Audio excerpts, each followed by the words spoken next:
राधे राधे। जय श्री सफला एकादशी व्रत की कथा सुनाने जा रही हूँ। सभी लोग ध्यान पूर्वक सुनिए। एकादशी व्रत कथा, सफला एकादशी व्रत कथा। सफला एकादशी व्रत की एक कथा भी काफी प्रचलित है कि पंचावती नगर में राजा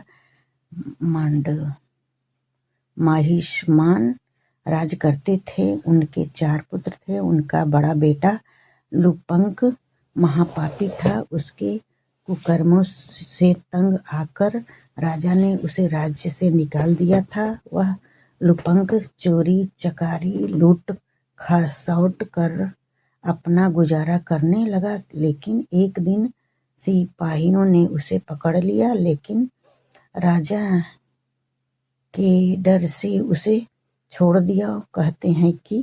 कहते हैं जब प्रभु की कृपा बरसती है तो वह कुकर्मियों को भी सत्कर्मी बनने का मौका देते हैं। ऐसा ही कुछ लुपंक के साथ भी हुआ। एक दिन अनजाने में ही लुपंक से सफला एकादशी का उपवास रखा गया। दरअसल दशमी की रात लुपंक सर्दी से ठिठुरता रहा और बेहोश हो गया।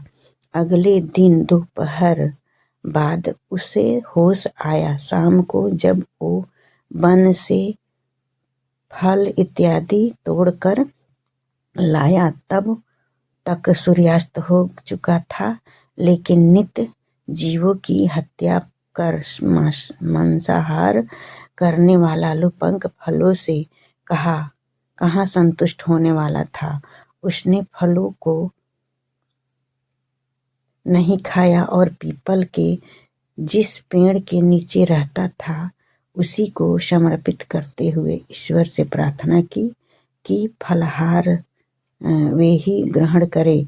भूख के मारे वह रात भर जागता रहा। इस तरह अनजाने में ही उससे सफला एकादशी का व्रत हो गया।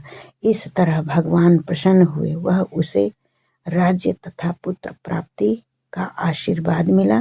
तत्पश्चात लुपंक एक अच्छे इंसान के रूप में पिता के पास पहुंचा और सारा वृत्तांत बताया। पिता ने उसे अपना राज्य सौंप दिया और भक्ति में लीन हो गए। लुप्त ने भी 15 साल तक राज किया और उसके बाद अपने पुत्र को राजपाट सौंपकर भगवान श्री हरि के चरणों में लीन हो गया। इसी तरह सफला एकादशी व्रत, जो व्रत करने वाली स्त्री नर नारी हैं, सभी लोग ये व्रत कथा सुने और एक सफला एकादशी का व्रत समाप्त करें। जो एकादशी व्रत करता है उसको एकादशी व्रत का कथा अवश्य सुननी चाहिए।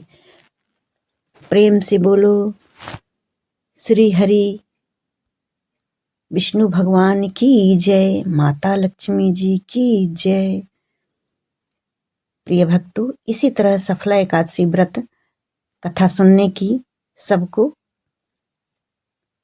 मौका मिले। जो व्रत करे उस अपना व्रत पूरा करें। राधे राधे।